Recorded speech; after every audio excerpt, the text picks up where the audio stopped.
Bonjour. Sur ces mots, il lui dit « Suis-moi ». Sur ces mots, il lui dit « Suis-moi ».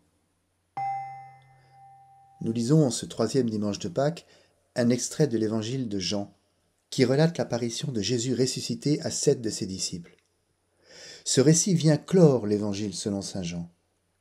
Dernière apparition de Jésus, dernier miracle attesté par cette pêche si fructueuse. Les 7 hommes n'avaient pris aucun poisson toute la nuit durant sur la mer de Tibériade. Leurs filets sont désormais pleins à craquer. Curieux dialogue retranscrit entre Jésus et Simon-Pierre. Il y a une dimension dramatique dans le questionnement sur l'amour de Pierre envers son Seigneur.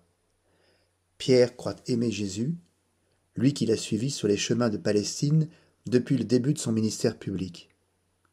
Pierre aime tel qu'il est, avec son autorité, ses hésitations, son repentir.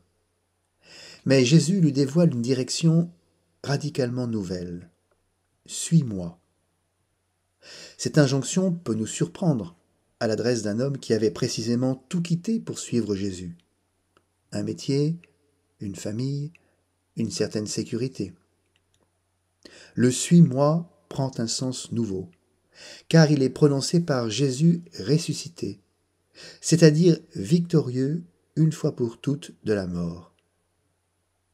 L'invitation faite à Simon-Pierre le saisit dans son humanité et en même temps l'établit déjà dans la vie éternelle.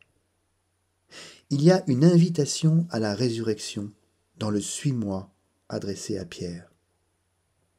Il y a également un lâcher-prise, car pour suivre le ressuscité, Pierre devra affronter le martyre.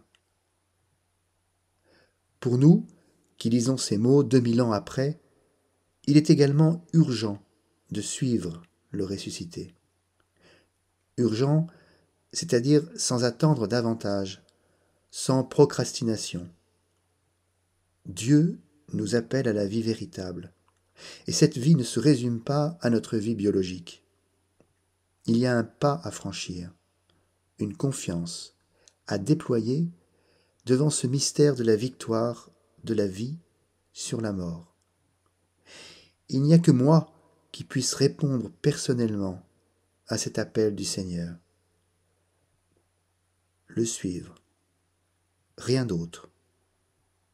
Le suivre au risque de donner sa vie.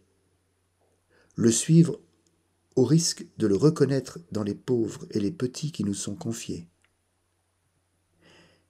Il y a un silence dans ces deux mots. Suis-moi.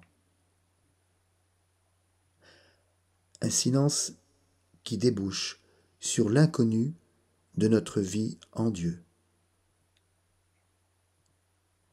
Cherchez, vous trouverez.